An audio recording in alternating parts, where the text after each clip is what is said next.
October gap for me to order. You're willing to name, please rise for pledge of allegiance. Pledge allegiance to the flag.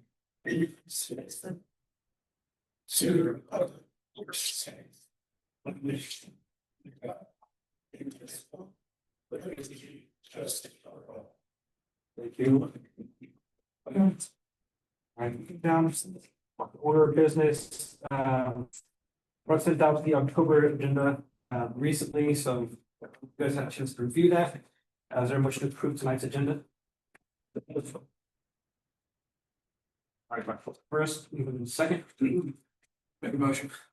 Each. Clerk also sent out the minutes recently. We got a chance to review those. Is there a motion to approve the minutes for September? Make a motion. Got a second? Second.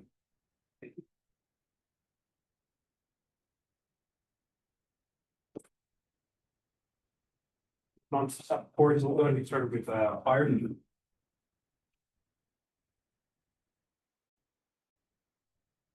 Oh.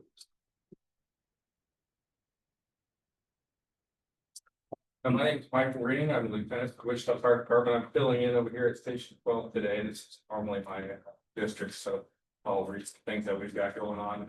Beck was going to be here today, but he's at another district. So just to tell you a lot. Next week, October 5th through the 11th is Fire Prevention Week. So I just wanted to mention that we're going to be doing a lot of stuff. You can go to Wichita Fire Department Facebook page to learn more about the different events that are going on throughout the week in the different parts of the city. This year's Fire Prevention Week campaign, the slogan is Charging Fire Safety. It deals with lithium-ion batteries in your home, how to buy them, how to charge them, and how to recycle them when it comes time to get rid of them. All that stuff is listed on the Facebook page, and they're going to be doing a lot of stuff to cover that subject. As far as training goes for the Wichita Fire Department, we have a new recruit class going on right now. There's 11 firefighters in there. They're scheduled to graduate in early of 2026, and they've got they'll hit the floor shortly after that. So that'll be nice to have them out as well. Our fire investigations unit responded to 12 fire scenes last month from August 20th through September 19th. Where the origin and cause investigation was conducted, and it resulted in 1 arrest. Those 12 fire scenes directly investigated by the FIU resulted in property damage exceeding an estimate of $338,000. In District 4, there was only 2 fires here that last month that the FIU looked into. One of them was an arson in a non-dwelling, so it could have been a shed or something like that. And one of them is still undetermined, so it's just those 2. Property damage was $121,000 for the 2 to get.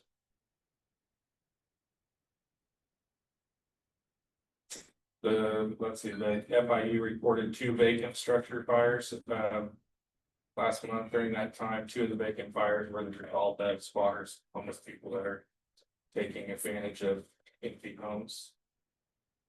Fire department recently got some stuff for the support services branch of our department. They've got a new search and rescue truck that trailer that has arrived, and they're training drivers to drive it and get it on track. Pretty nice truck, real big addition. Construction's ongoing for a storage facility and the Department of Operations Center as well. The expected completion date is early in the first quarter of 2026. Any questions? Question on the board. Others? Thank you. Appreciate it. Yeah, that's what we should have for this, please. All right, move on to PD.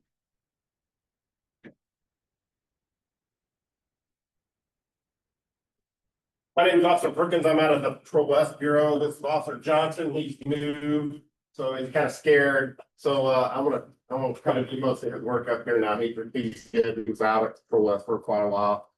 Just one of the things we do, if you guys noticed, Officer Kaus and I would come in here, we'd always kind of double stats. Some of them really no reason to do that. I put the stats out there for anybody in the audience. There's some stats that are over against that wall over there.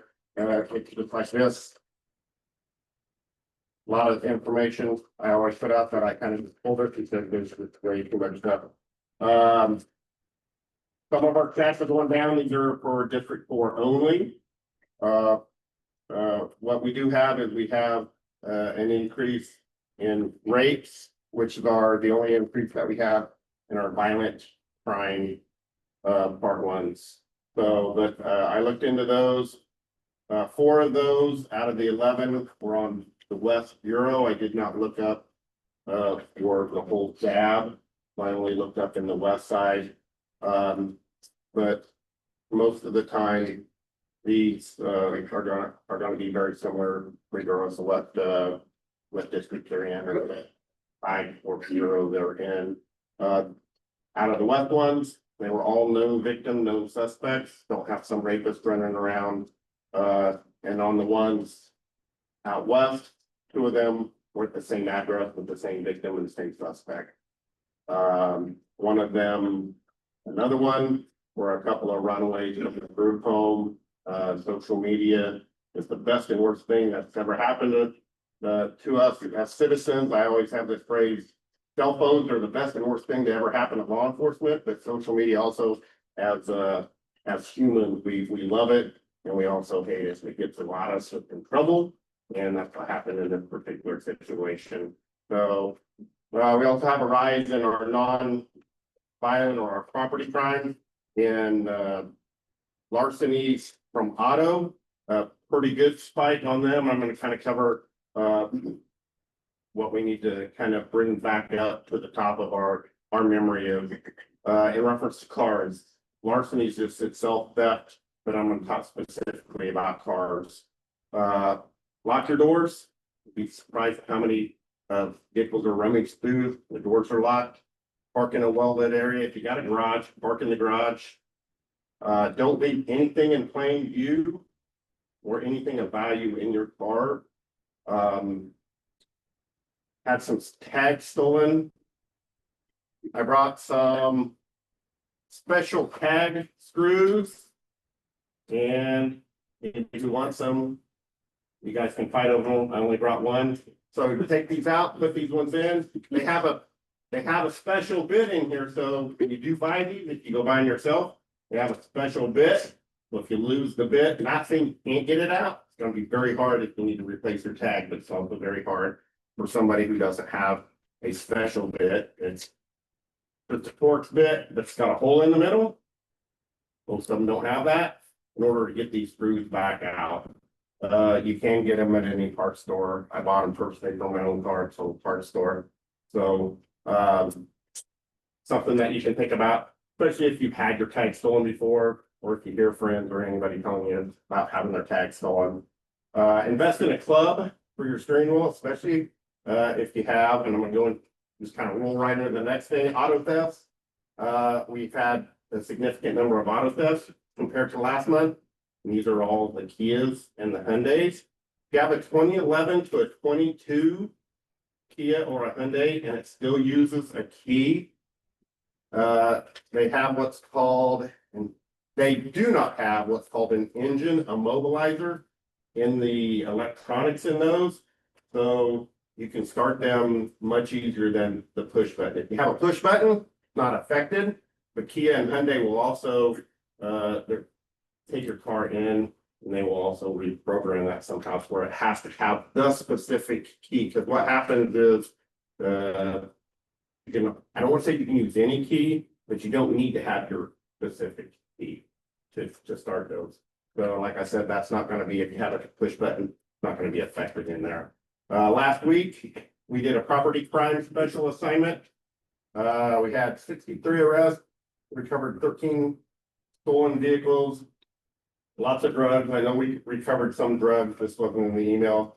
And we had $170,000 in property that was recovered for that. Second Chance Thursday. I've talked about that before. It's kind of a warrant thing where we have people with low-level warrants come in. They won't be arrested.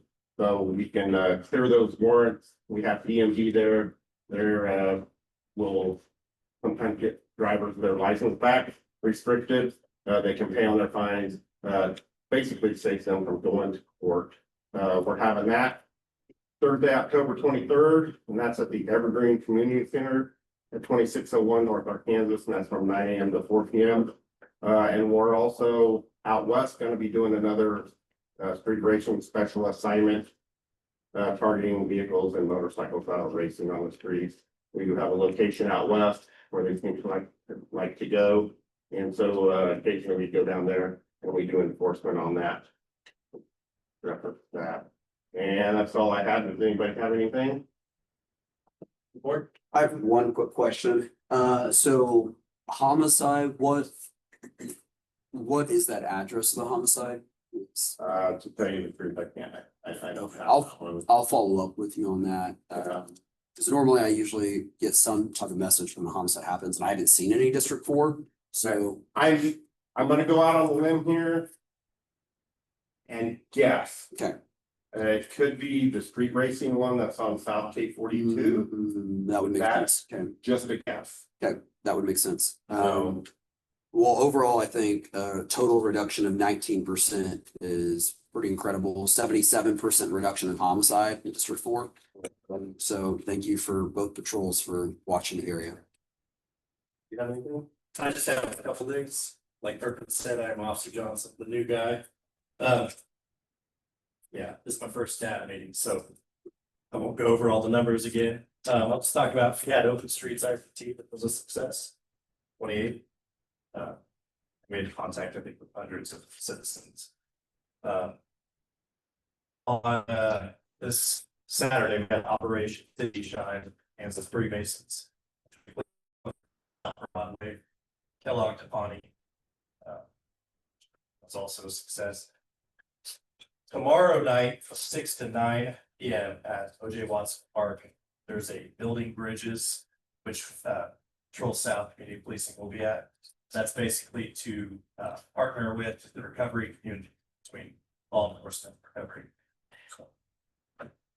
Aside from that, we had one major incident recently on the 30th. The shooting in Quick Trip, Bonnie Meridian. Just kind of go over those. That was suspect and victim known to each other, not a public safety risk. The suspect stayed into custody that day. So that is all I have. Does anyone have any questions? Yes. How's District 4 compared to the other districts? Do you ever check on that or look at it? As far as the crime goes? No. I can tell you, I'll answer for him. I have in the past compared District 5 when I was up at 6 one time, and I passed out some different information. Different dynamics, different everything, different community. I've never sat down with them all in front of me and looked and said, here. I don't think out. I can say one stat that up until the reason I asked about the homicide is up until this one, District 4 is the only district in the city without a homicide. So that's why I wanted more information about that. Because that is a recent change, but I do know that we were the only district without that up until that one. Aren't there maps that you can find of the city with the different crimes specified, so you can look at the map, see? Yeah, you can find out on the city website. Yeah, So, if you want to compare. Yes. What was going on yesterday on South Market over by my house? And there were 2 fire trucks, there's usually 4 squad cars. 60. 1600 South Park. that's in patrol lab. Nothing ringing the bell. So Sunday, I was off too. So, I can tell you, when I look through our daily report, every day we get daily report, we look through our daily report. We see something that needs followed up on or something like that. I can tell you, when I look through my daily reports for 13 weeks, nothing stuck out in my mind, but not saying that wasn't nothing. So, what can we do to curb this crime, this shooting business with teenagers? Can we hold parents responsible? And when I ran for city council, okay, I was asked that question, and Jim Carney, who is a dear old friend of mine, Catherine Carney out west, and he brought it to my attention, and I strongly believe, that nonsense starts at home. And we need to fix it at home first before we can ever expect it. Starting at home and it being criminal. Yeah. I mean, different thing. The answer is mostly no. Could you possibly, depending on certain, there's way too many circumstances are here. Mom went and bought little junior a gun because he was getting bullied. You could probably charge the mother for that in that scenario only. Sure. And like I said, we have hundreds of more scenarios that we can't talk about. This one, yes, on this one, no. The big answer is probably not on a lot. So, you know, I sneak out in the middle of the night, my friend has a gun, I need a gun, I gotta fix her by shooting another friend. Mom's probably not. So, like I said, there's way too many scenarios, we don't have enough time to talk about it. You know, if I had the answer to that. Yeah. I wouldn't be here. Yeah, sure. So I'd be into line. And I invite y'all. So, Any other questions? Public? Board? I assume that they're none. Good. all right, thank you. Thank you. Who? Yes, yes. What do you want? Moving on to library. Right. So now, Hang I think control stations have more. in. Yeah, I think that the patrol stations have some of those.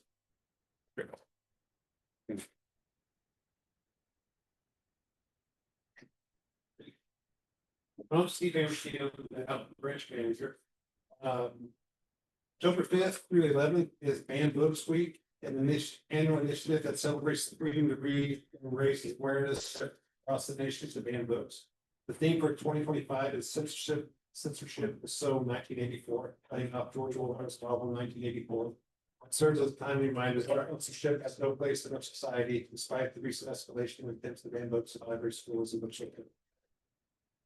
Additionally, the Friends of the Library will be hosting a merchandise sale in honor of Banned Books Week beginning October 1st. Censorship is so 1984 themed bookmarks, bracelets, button stickers from the voucher for a limited edition library card will be available for purchase at for $19.84 at the used bookstore at the Advanced Learning Library and in limited quantities at the branches. This is what it looks like.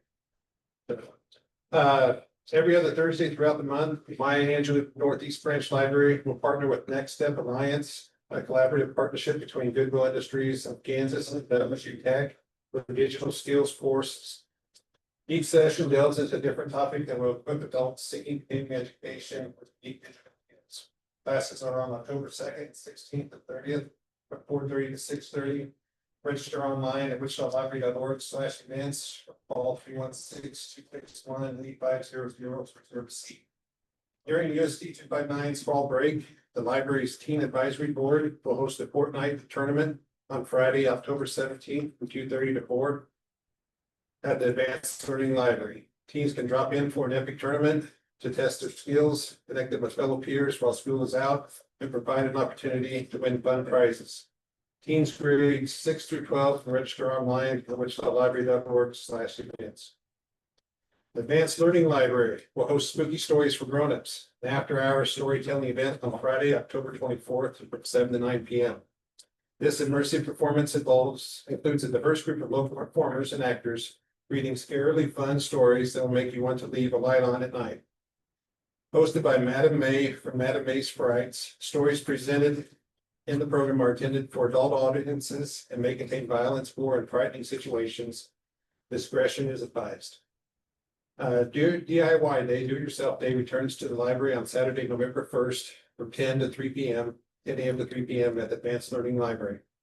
DIY Day is an annual hands-on event where local creators, makers, and tinkerers showcase their unique projects and provide interactive opportunities for all ages. A combination of arts, crafts, and technology-based activities will be available to learn new DIY skills throughout the day. Lastly, the meeting room facilities policy at Wichita Public Library will be changing in January of 2026.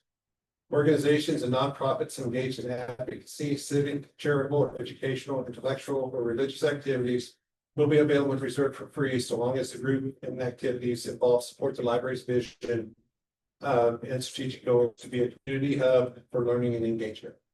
Meeting rooms will no longer be available to reserve for commercial purposes or private individual use. More information, visit wichitalibrary.org/services/page/meeting rooms. Ready for Alfred specific. Our circulation for September 2025 was 6,592 books or items, and for 2024 it was 6,984. Our gate count was 3,816 people stepped inside the building, and last year we had 3,430. The Alfred story time for kids age 0 through 6 is on Mondays mornings at 10:30 p.m. There is a new display in the library. The local 4-H group has some of the things they have created on display there. So please take a look as you're leaving. The job hunting program with mini job fair featuring the city, HR, and Workforce Alliance will be Thursday, 23rd from 3 to 4 p.m. here at the Alfred Branch Library. The first Tuesday of next month is election day. The Alfred Library will be a polling place. So the meeting room will be locked in use Monday the 3rd, November 3rd, and Tuesday, November 4th. And well, update, our new roof is almost done. So at least with this little bit of rain we got, I didn't have no leaks. So, but it wasn't much of rain, I guess. So, any questions? Report. Look. Thank you. All right, we're gonna move around on the agenda a little bit, just because we have some scheduling conflicts. We're gonna be moving on to new business briefly for zoning case 125-43.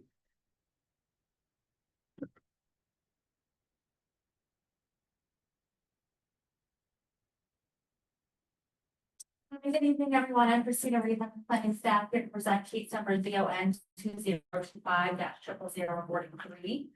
The applicant for this planning case tonight is requesting a zone change from 2-family to limited commercial on about 5.5 acres. And so this is on the south side of West Harry, as you can see on the screen here, and it's bounded between Edwards and South Gordon Avenue. So it's developed with a vacant school building constructed in 1965. And the gymnasium was constructed in 2005. So the applicant is requesting the zone change in order to convert the existing school into a community mental health facility for youth. So this facility will offer case management services. They don't have any overnight services for their clients. And so after discussion internally, this actually falls under office. It's just office, which is permitted by right in limited commercial zoning. So in order to accommodate the requested uses and also maintain compatibility with the nearby residences, the applicant proposed a protective overlay, and it limits mostly the higher or least desirable uses within the limited commercial district. Though the PO prohibits commercial uses, it does allow still for residential, public, civic, and commercial uses that 2-family zoning does not permit. So should the zone change request be approved, the uses on the site as well as the development standards will also change. You'll see in your table just how that would pan out to be limited commercial. The Unified Zoning Code, they normally require compatibility, height and setback standards. That's a sensitive thing. You know, if you're zoned commercially, you can only be so tall, you can only be so close to residential properties. So these also may be waived through an administrative application through the planning department. They're still required to notify the public with development application signs, but it's not a public hearing process like this one is tonight. So they will be required to provide parking. Office General requires 1 parking space per 333 square feet of space.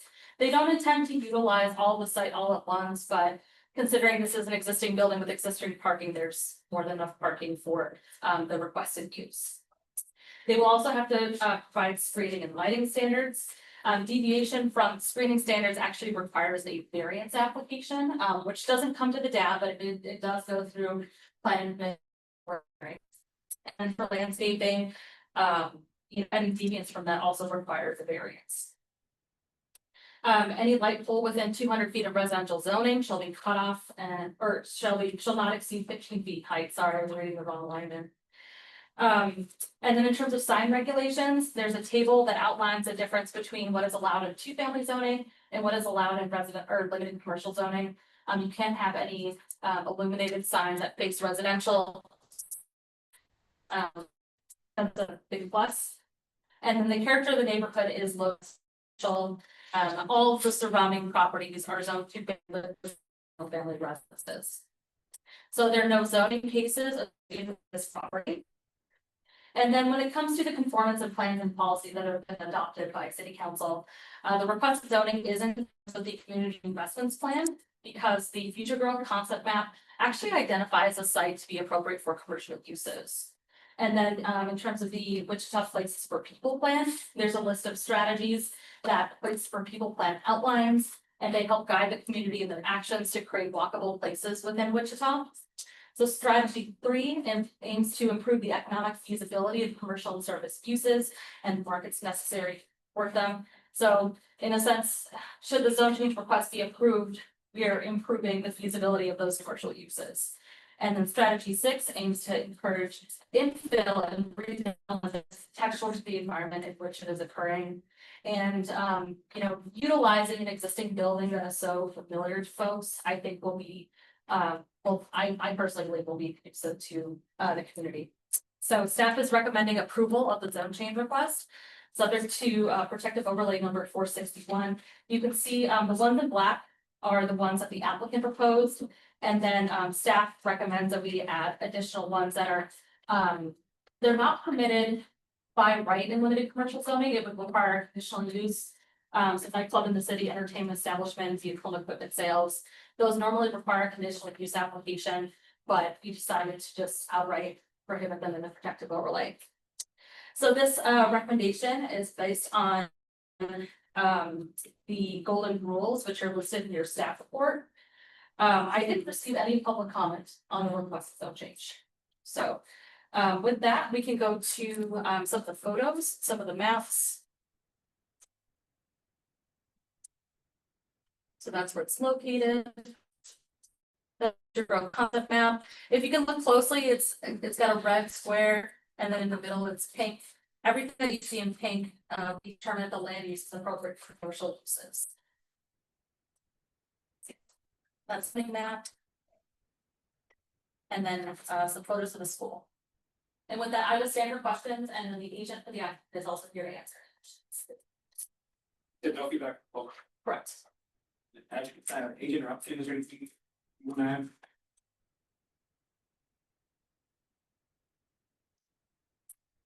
Thank you. Kim Edgington with PSC Consulting, representing the new property owner for this.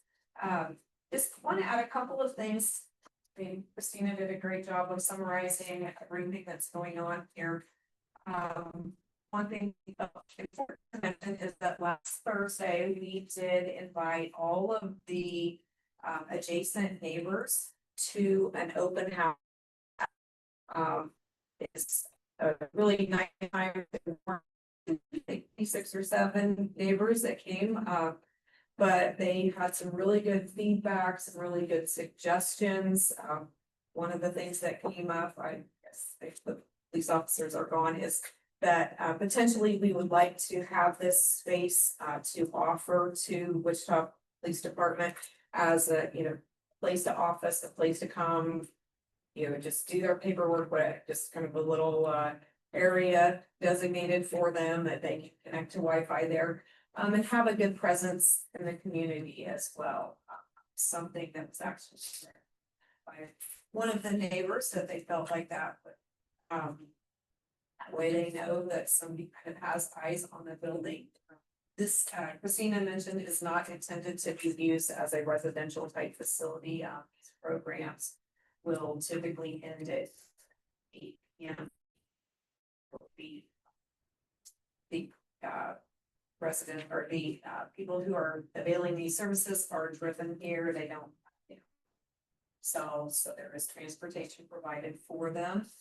So parking really shouldn't be a problem, just staff. Right now, they Really, the only part of the building that is intended to be used is the very south end of space that is the organization, might do well ahead of that is here as well. There's the operational type questions. So there's a hope to partner with a lot of their community partners that offer space that will help these youth that are needing some healing and a little bit of extra help. This great reuse of a facility. And all the they're coming in and attracting lots of native senses that we will keep it an active, open, engaging place. I would be glad to stand for any questions that you might have. Comments, questions from the board? One question I have, you're replying to staff's recommendations approval We are. with the protective overlay. And the only reason we hadn't included those initially was because they aren't allowed by right, they're only conditional use. But we don't have any problem with it. So you're okay with staff's recommendation? Yes, we are in complete agreement with staff's. Okay, so with this being former USD 259 property, is there gonna be any relief in mill levy on the taxpayers in the area? Well, it will become a taxable property, Okay. as soon as the closing is this week, I believe, so it will be on the tax rolls, and assessed at. Mental health hospital being built less than 5 miles away. Why is there another need? Because this is not a hospital, this is not a residential facility. These are, it's a contract through ComCare for young people in need of services, whether it's job training, mentoring, homework help. Those are the types of services that are offered here. It is not a inpatient facility or even an outpatient facility. Okay, like following on something you said, so this is gonna be operated by ComCare. It is not operated by ComCare. Pixis is the group that is buying the property, and they operate on a contract through ComCare. So they'll have their own staffing. They have their own staff. You said health, you said there was none of that, but I read your community health facility. Well, You did- they're offering services to. What kind of health facility is this?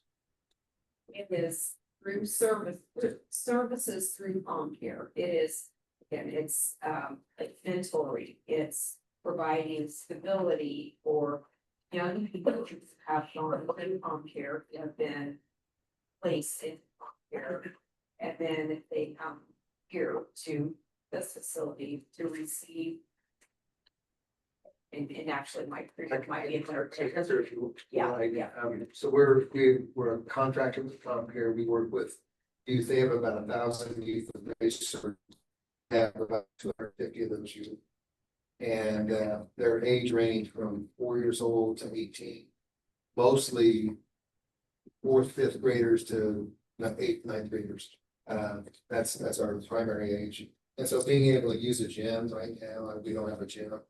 Having that field, the playground equipment is just gonna be really, really great. These kids all come with what they call SED, severe emotional. They have kids that need mentoring. We provide 5 services through ComCare, psychosocial, individual group, respite care, attendant care, and case management. And those are all Medicaid reimbursed services. We're mental health facility, so the health is mental. We also believe that the movement is important, and that's a part of your mental health to be in the gym and be active. That's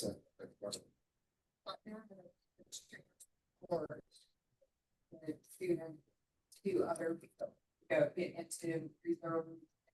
Yeah. So this will provide them a fixed space provision for the gym and our groups, their part their music therapists.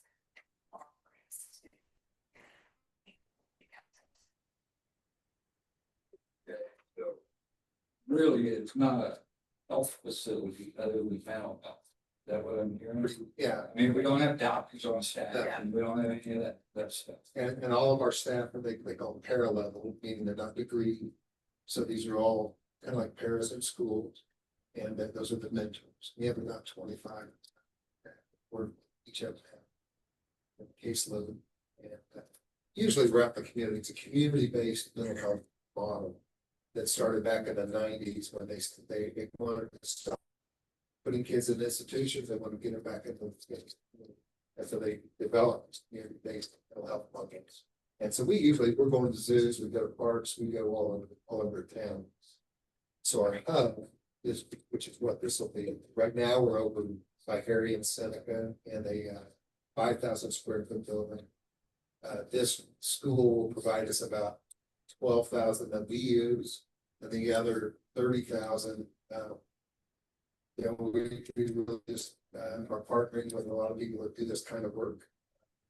So the employment work is what was just been a lot of work. A lot of it is ground activity, like she said, using work and just getting kids engaged in positive activity. That's a great idea. Yeah, we need more facilities like that. There's there's a kitchen, there's potential. Being trained, to find something that interests them. And that they feel a part of this. Just second, I think it's wonderful having seen something like that in your purpose, especially in this report. Any other comments, questions from the board? Anything from the public? Yes, sir. How did you notify the residents of the change? Well, the city sent out notices to all of the property owners within 350 feet. And that was over 200 properties that all got notices mailed. And then I went out and handed out flyers, bright pink colored flyers, to all of the neighbors that were adjacent or close to that property to invite them to last Thursday's. And then there have been signs up on the property as well, on all three sides. And then additionally, we attached the bright pink posters inviting them to the open house to those signs as well. So really did want, it's something that's important for this facility to work well in this community. And we wanted to get the input of the people who are most affected, the neighbors there.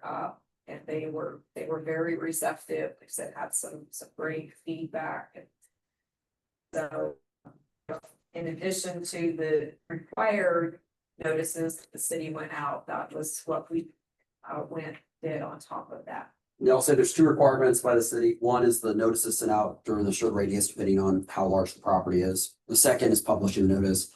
I've asked nearly every single applicant to do what they did and going and talk to the neighbors. And this is one of the few applicants that actually took me up on that and went and talked to me. So I want to say thank you for that. And we even.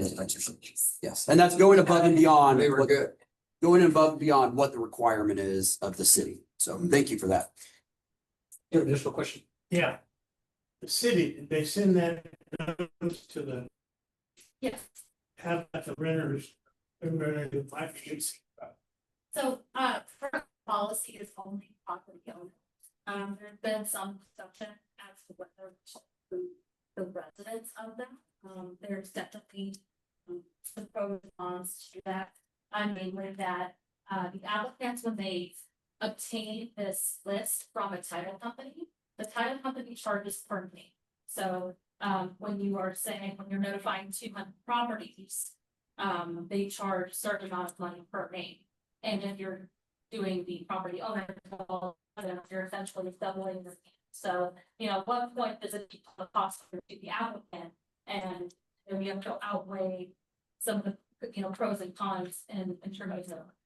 But that was why we put the invitation of actually residences, so that if there was a renter in that, they would still get the invitation to the open house. And they should theoretically be able to see it if they drive by, the notice that apply for or even your request. Yeah, posted all. These signs up. So what does the sign say? Sign said that there was a development application in process through the city. And there's the phone number that if you have questions about the application to call the city, which Christina said she had not received any inquiries. And the forms that we handed out also had my phone number, but they were unable to attend the meeting, or if they had any questions, that they could either call or text my personal cell phone number, and I did not receive any calls. So your flyers told them what was gonna be used for? Yes, the flyers asked them to, or invited them to come to an open house to discuss the future use of the elementary school and the reseating. But did you tell them? So, Well, that's, we asked them to come to the meeting so we could discuss what the proposals were. So you didn't put it in writing to us, they had no idea. Well, the notices that the city sent out did have all of that information as far as what the zoning request was. Correct, yeah, But they went to the landlord. yeah, that's city's policy. I don't think that's right. Because we as the applicant don't have any way to know.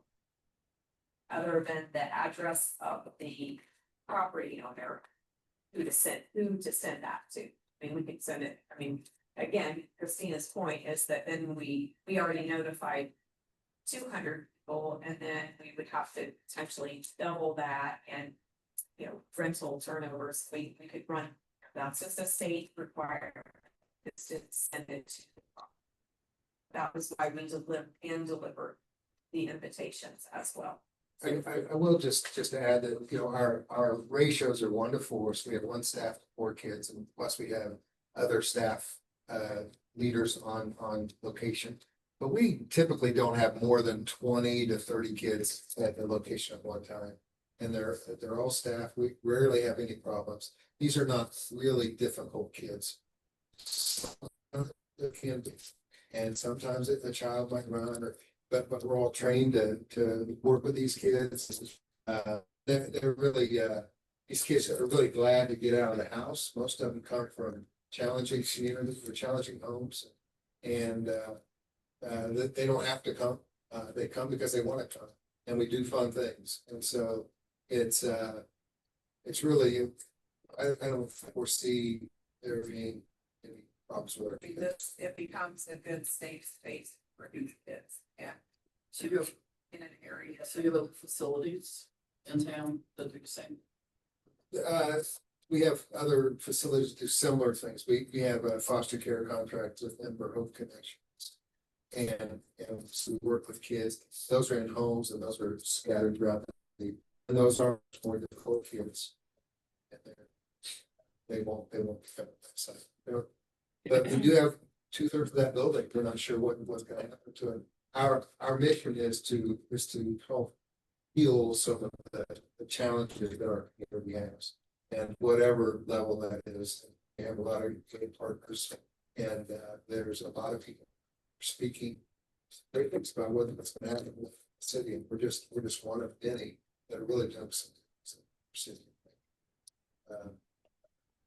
that's really what the school's doing. What's gonna come there, I really don't know. I know we're gonna use it, and but I think there's some other providers that do similar kind of stuff, and they're excited about getting spaces. The building itself that the school sold was at a very reasonable price, and I think it'll be attractive to those that do this kind of work. And bring some calm to our city. That's the Much needed. Yeah, right. Is there any other questions from the public? I'll bring it back to the board, Gage. You mentioned a contract with Comcare. After the contract's, well, first let me ask, how long is that contract? 2000 is when we started, so it's been 20. Okay. Is there any future to where it may lapse potentially? Well, I hope not. I mean, we're having a meeting in our community today, and they want us to expand and be more. You know, part of their mission, part of what we do is we try to keep kids in the home, and we do work with families as well. And their goal is to not have special high schools. And so they want us to, this work. I don't think we're going. With following up on that, if the contract works less, who does the burden of the property go to? USD 259, Texas, or Comcare? It goes to Pixis, and there is also a provision in their contract with the purchase contract with USD 259. That they are obligated to run the facility that they have presented to USD 259. They cannot stray or venture from that mission, or USD 259 has the right to claw back that property essentially. 5 years. For 5 years. So, there is also that assurance that they are required to operate the manner that they have presented. Is this a nonprofit organization? We're not. You're not nonprofit, you are a for-profit, frankly. I'll be partnering with a lot of nonprofits, most of them were people that I work with. Any questions, comments from board? Seeing that there are none, I'd like to make a motion to approve subject to the protective overlay 461. Second. All in favor? Aye. Aye. Opposed? June, is that in favor? That's in favor. I was putting yes, okay, well, Yes. so the church shows yes. 8 yes. 8 yeses. Thank you very much for your and for rearranging the schedule. All right, as community members, somebody wants to visit, anytime, free to come by. Thank you, appreciate it. All right, we're gonna jump back to the public agenda. We'll get my name, James Kilpatrick, Scott. It's an area affordable housing. Should speak.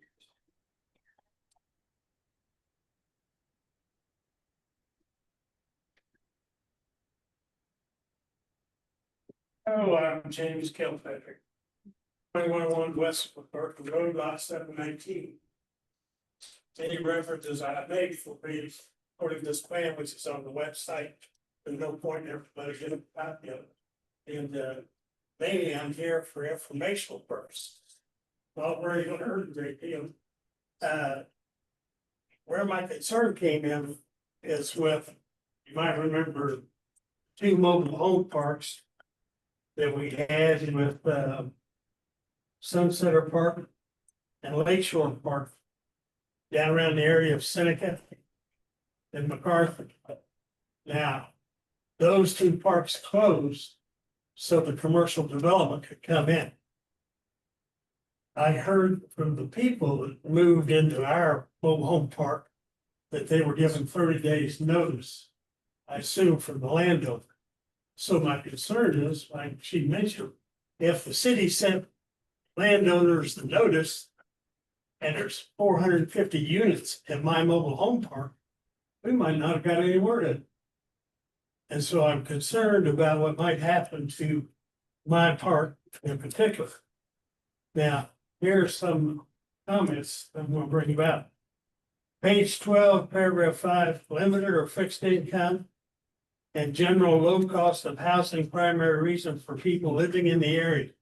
That's talking about mobile homes. Page 15, paragraph 1, poorly maintained manufactured housing and areas primed for property maintenance enforcement. In paragraph or page 15, paragraph 3, homes are cheap or very low cost. Manufactured home parks overloads the existing infrastructure. What's important about that? The people living in it, that's affordable housing. You know, Scholars wants more affordable housing, right? But well, what is affordable housing? Well, that's what those people can afford. And so they need to know what's going on that's going to affect their livelihood. And the city needs to take in concern what they're doing to those people if they allow something to happen that destroys their livelihood or their way of maintaining their standard of living. Now, I agree. There's some of those units in there I wish weren't there. But unfortunately, some people have an income that doesn't amount to much. and they're living off what they can afford. So as far as the city worried about affordable housing, take into context those people. And we've got a series of developments going on all around. And I'm really glad, proud of it. But if the people coming from Lake Shore and that are right, that they were given a 30-day notice and had to vacate, that's wrong. I don't care when the city sent out the notice. If they didn't get the notice in time to do anything but just move, okay? The other thing is in the objective section, B section of that plan, 6B4, provide incentives such as tax increment financing, tax abatements, or other special programs to encourage commercial investment in the planning area. Well, that's great for commercial development. What are you going to do for the people in those mobile homes? I mean, it costs a lot to move a mobile home. Most of them, wouldn't be worth moving. A lot of them would be destroyed in the move, and you have to rehabilitate them once you do move. So what's the city going to do for those people, since you're willing to rebuild the commercial area? It's just something that I want the city to take into account when they're doing that. And that's really where my concern is. I'm sitting down there, they're building duplexes right next to my park. And I'm glad to have them there. But I don't want to wake up one day and somebody walk in and say, you better get your butt out of here. You got 30 days because I pay rent every 30 days. You leave in 30 days. What's going to happen? Is the city going to help me move? Or are they going to say, tough luck? We'll help the commercial development that comes in behind you.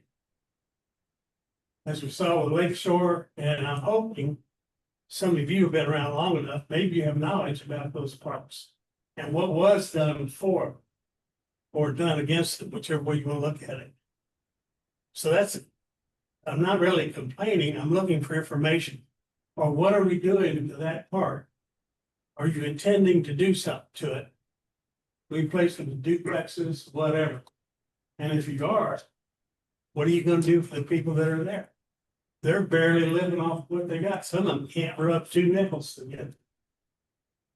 And that's my concern. And I would hope that besides the park office, we'd hear something if you're planning on doing this. It's almost, we went from 150 units to almost full when they closed Lake Shore and Sunset Park. Now where are those people going to go? And just give you another account. Most mobile home parks won't accept a unit that's 10 years or older. So some of those can't be moved. I just want the city to be aware. You're approving the development changes. Think of the people. That's what I want. Got any questions I can answer? Go ahead. Jim, good to see you again. It's been a long time. So with the Selfish Hayesville area plan and everything that you're discussing, if you were in charge of a revision, what would that look like? Well, I really liked this plan. We've been following through on this plan very good. And it's worked out well so far. The only thing I worry about is not giving those people sufficient notice for the ones that want to move it. And for the ones that can't move it, or either they don't have the income or the thing's gonna fall apart on the road. What's the city gonna do? You can't. It is affordable housing. Remember that. You want people to have affordable housing. That's what they can afford. So all I want you to do is take care of the citizen. You want to take care of the commercial development. Take care of the citizen. I just happened to be in a meeting with the city manager. And he said if it's a building, they would tear down the building, the city would, and then put those fees against the property. And whoever owned the property after that would be responsible for the fees. I don't know what you do with the trailer park. Right on. But there are some other advantages to the trailer park. I have seen people take a a trailer that was not worth, mind you, salvaging. And they put their own sweat equity into it. And made it livable. Maybe not to your standards, maybe not to my standards, but they made it livable. They made it affordable houses for their income. So I just want you to consider that when somebody starts hitting you with, we need to change the zoning. Well, thank you for coming to Mr. Thatcher. I have a few comments. We'll connect with Brooke and that later just to figure out about this particular case. I don't know what it was zoned as before. I don't remember this coming to this body anytime soon. So I don't know when the zoning changed. Or if it even came, it could have been zoning that allowed this use previously. And then the property owner can do whatever they want. They could sell the property.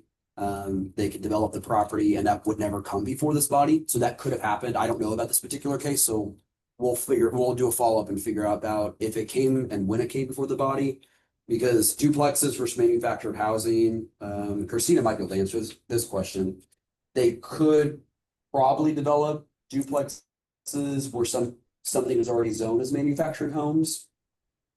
Check the zoning code. If you give me like 60 seconds, I can. Okay. And we'll follow up to get an answer. So there could have been an instance where the manufactured home already allowed duplexes to be zoned, then it wouldn't have to come to this body, and then the developer could do what they want with the property. So without knowing the specifics of this exact location, I'll get you those and just figure out what the timeline was for it and whether there was zoning change. Because if people sell their property individually, that will never become for the city council. So I don't know, but I will get you an answer. Yeah, there's a map here. It shows the duplex, same as mobile.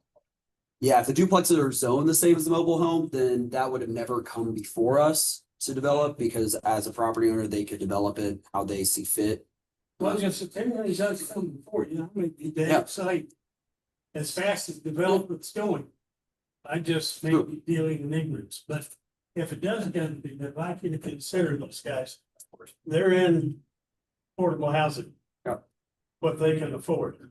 I will say that most of the affordable, I mean, most of the developments that we've seen for the past months on end, has already been on vacant land, and that's not really been Yeah. very much stuff, so.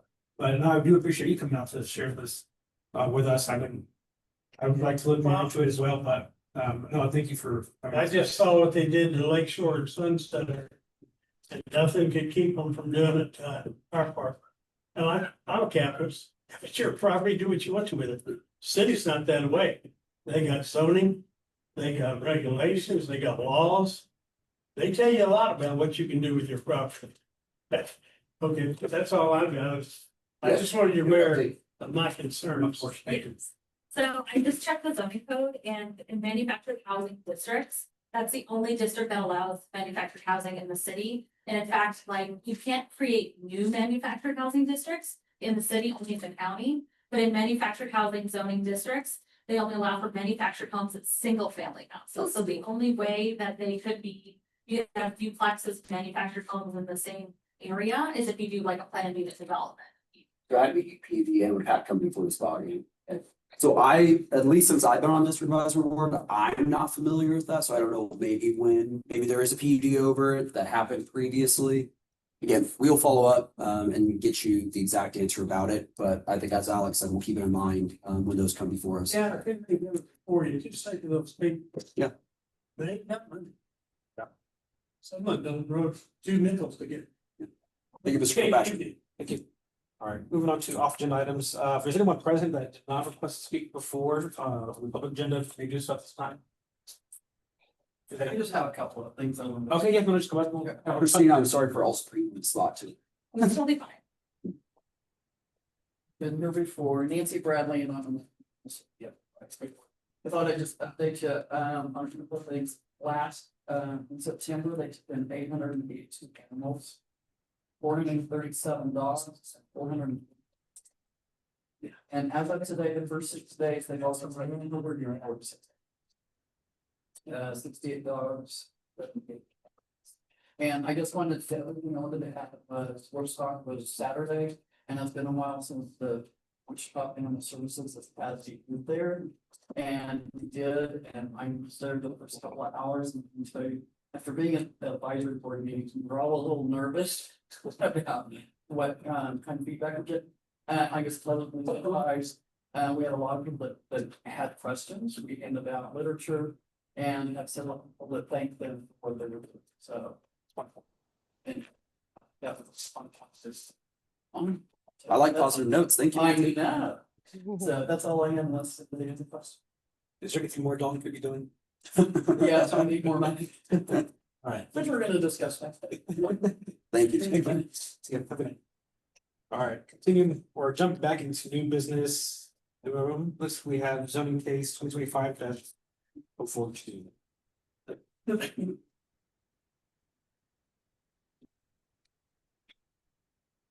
state of play that again, they're present, two.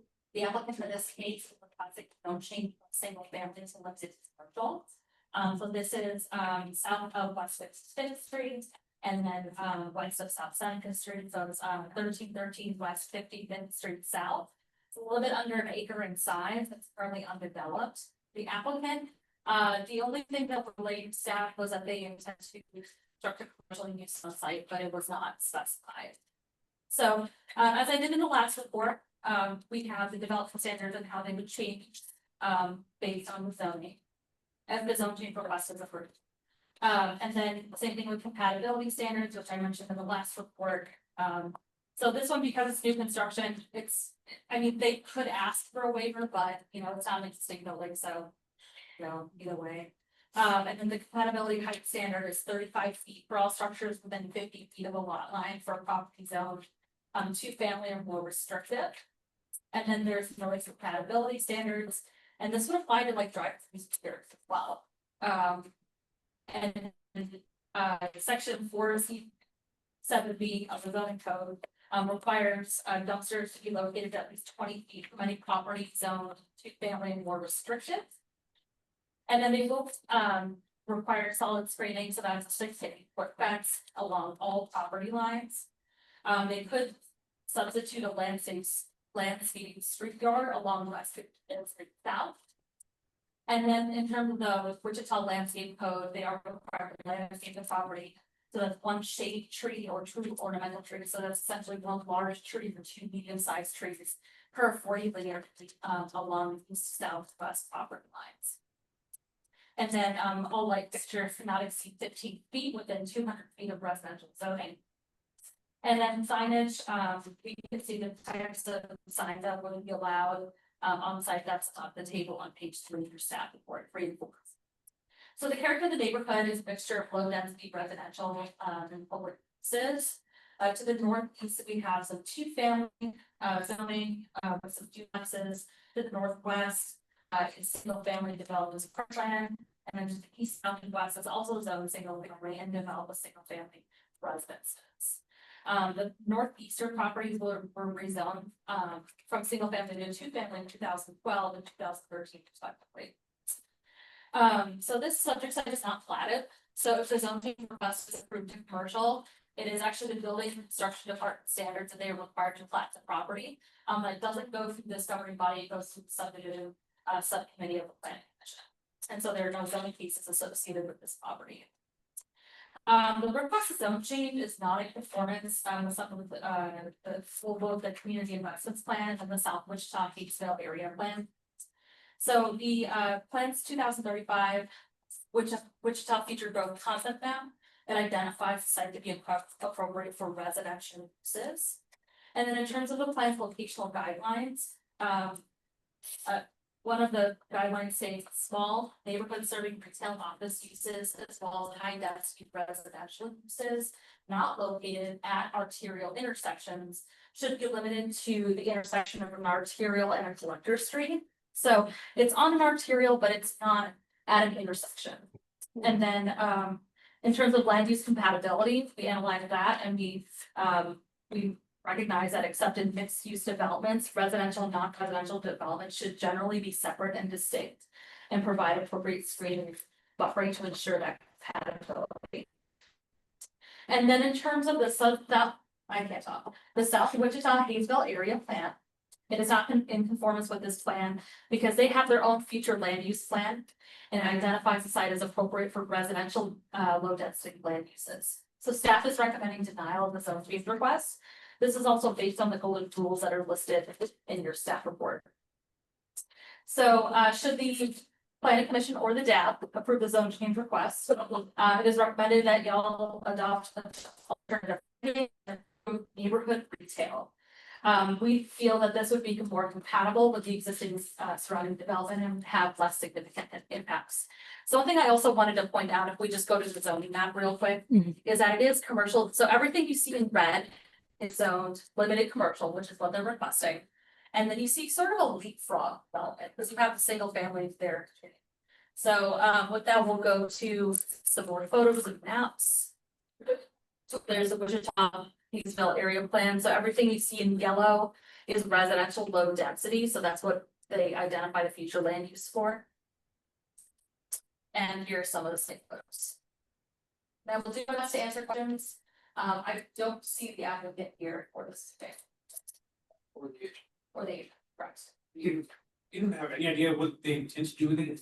I don't, I was not relayed that information. Yeah, and it is going to the planning commission on October 9th. So, we didn't get any information. That's either. Yeah, because that's where I'm at. I'm like, well, if you were here, I would say if you own the property, you should have to do what you want with it, especially. Well, especially when we have LC not even 100 feet away from it. Christina. I don't think that's necessarily denies automatically zoning. Because the fact that you do have it in the vicinity. Yeah, it's not like it's just far away, but Yeah, but then like you're being able to find more information about it. Or no, I'll go ahead and make the motion. better. All in favor for the motion to deny. All in favor, aye.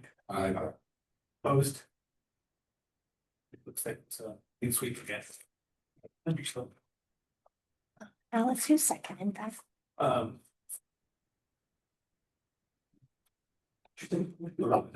I think it was Jonathan. All right, moving on to next item on the agenda, CO Wind 2025 -110. All right.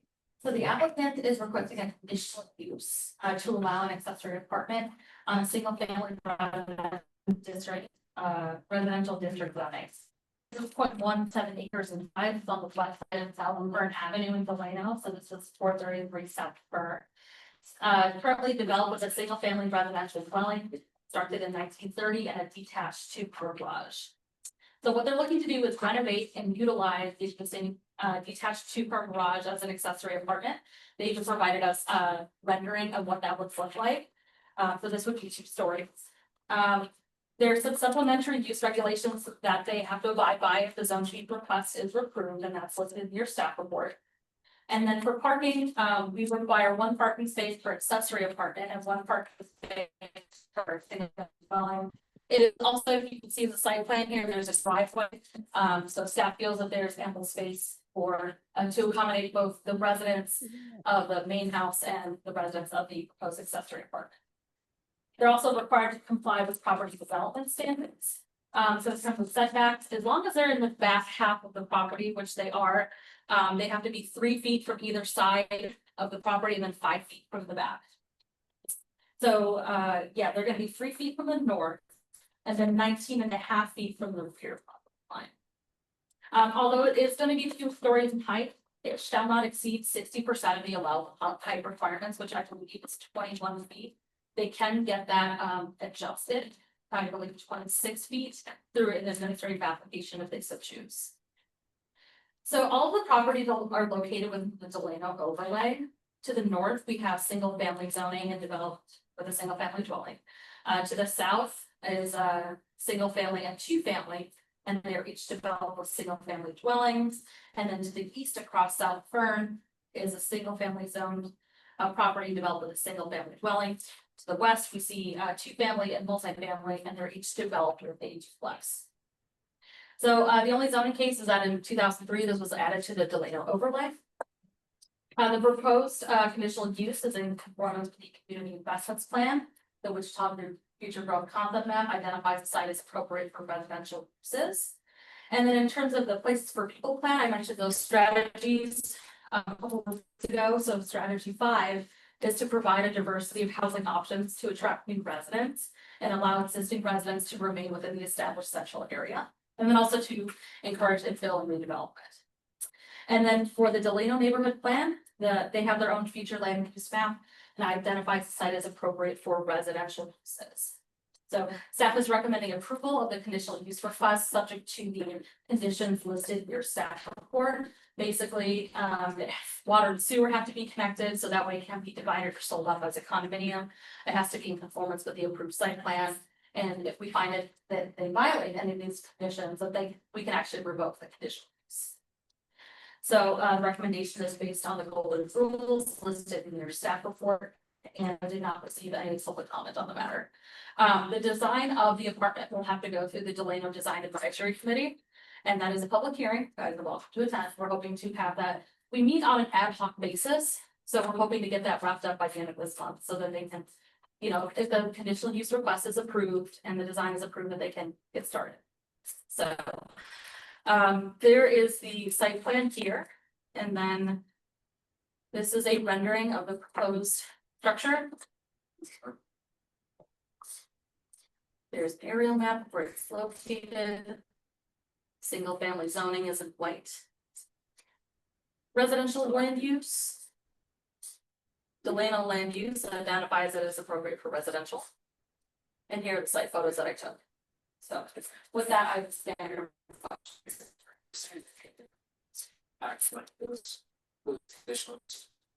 For accessory apartments, we are. I would say we get at least one accessory apartment case every cycle, or it's every 2 weeks. Except that one up here, yeah, like. I like it. My only concern is some of those are historic homes, they're over by the French University campus. So I'm just worried about how some of those neighbors feel about something is really modern look coming in and.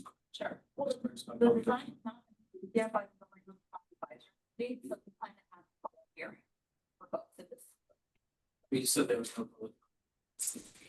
Correct. Take up my council hat briefly. I live 2 doors down. I got the notice and the design fits at least some of my neighbors. So it's my personal hat. But I didn't protest, so. It's okay. Is there any other questions or comments from the board? Agent applicant wasn't present, right? Yeah. Good job. There are a couple of buildings similar to that. And they can. And the designs. We had a motion to approve. Right, all. Yeah, motion to approve based, subject to the following conditions on favor, aye. Aye. Opposed? All right, so we'll complete. I will note that. It's Thursday morning to discuss whether accessory partnership permitted by administrative permit. So it would be reviewed administratively, but only if the meeting was required or by right. This has a 100%. Oh, really? Yes, Wow. 100%. I'm surprised by that. I don't think anything else has that. Thank you, Christian. Okay. All right, moving on with the board agenda, we have updates, reports from Councilmember Prescott. Only thing I'll say, I'm happy to answer any questions. District 4 breakfast is a Saturday. It's a very last minute one. The church got back with us and kind of last minute, but we're very glad that they are welcoming us. So I'm only gonna give like brief comments, people have questions, and instead we're gonna turn into like a neighborhood cleanup. We're gonna clean up the South Lake Park, right next door. And so if you want to join me, I will be there on Saturday. Actually, I had to change my flight. I will not be. I found that out like an hour ago. Okay, but I didn't think you'd be picking up trash. no, hey, I went to all the neighborhood cleanups, but I just realized that I might have changed that. So stand by. Okay. Yeah. Any questions for me? Yes. Where are we in the search for a city manager? So applications are getting ready to close, to my knowledge. We don't know any of the applicants till it closes, so after that, it'll go to the final or the semifinalist round. My appointee for that is Josh Shorter. He previously served on the district advisory board. His wife Karen is my appointee to the library board. So the semifinalists will narrow down to a few. They have, I think, some wiggle room on how many. They'll narrow it down to a few that will become the finalists. Then those will come before the council. We'll have an executive session interview with the candidates, and then there'll be public hearings with the finalist candidates. At least one public hearing, finalist candidates while they're here. And then the council will choose of those applicants. The plan is to get an offer by December 1st, which would mean that we'd have to vote on it by November 25th, because we have a meeting the first Thursday of November. We don't have one the second and third Tuesday, so the only meeting would be the 25th. So 25th, we will likely extend an offer that will be given to them by December 1st, and then they will start by June. So the timeline's still on like that. I did talk to Troy Anderson, and he did throw his hat. And I do not know any of the applicants that have thrown their hat in the ring, and when that comes up, I will evaluate all of them and send. Good. Yep. Water treatment facility, where we at? No updates still. What I heard last, that's still, the hope is to have it operating by the end of the year. I haven't heard anything contrary of that yet. And do we see potentially the weather with it starting to get colder? Is that gonna have an effect on people? I don't think that's the holdup right now. Right now, we just had it after the clarifiers were fixed, we had to go back through the water testing. More water at Cheney, less concerned about running the water through the testing. So it's actually a better scenario right now for us to test it than it was when we were testing it in July, actually.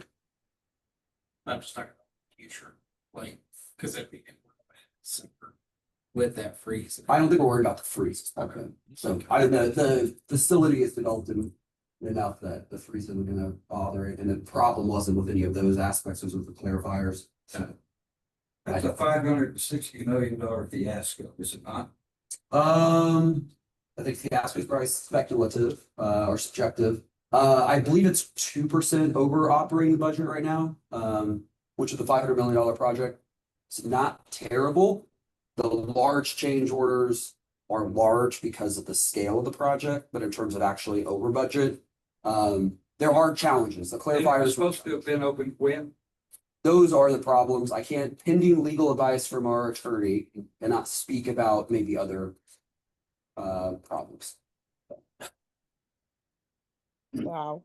I imagine there'll be a full comprehensive conversation after it is developed and we get the keys to the property, and then we'll probably be able to talk about those. Anything else? Oh, you guys are easy today. Nothing crazy on the agenda tomorrow. Really the last big thing will be the hiring of a new city manager. I'll be proposing a sales tax referendum by the end of the year, council thing on that, then would go to the ballot. So- I have a silly little question. Yes, June? Is there going to be a sign put up saying home of the next fire station or something like that? There's nothing indicating for anybody to know that that's the location. They just park their cars for sale there. That's probably a good, I could look into it. We break ground in January. Right. So in January, there might be a sign. I'll ask the fire chief when I meet with her this. Yeah, it'd be kind of neat if it was up already, so people would know that it's coming. Yep, that is a good, I will ask about it. That's a good idea. Okay. And we're down to that. Obviously, we're in stage 2. Are we seeing much pushback on that, or is pretty much everybody accepted? I have not gotten any emails since we've implemented it. I mean, I imagine some people are probably still upset, some people are probably in favor, but I haven't gotten emails about it. I did get a ticket, so know that they enforce the law equally among all people. Though I got a ticket, Josh Blick was parked the car in front of me, and he got a warning. And I never got a warning prior, so I think they probably saw it as a warning to give you a ticket. I gave him the morning. So I'm glad that I got the ticket and not the morning and then him getting the ticket. So I'll take it. Anything else? Okay. Look me, Mr. Chair. That, I'll like to make a motion to adjourn. Second. Big one. Okay. On favor, aye. Aye. Opposed? You guys. It's really my favorite pen. I don't know if you do that intentionally. Give him the fancy. No, that's my favorite pen. I like only use those in the office. You know, I was a trivia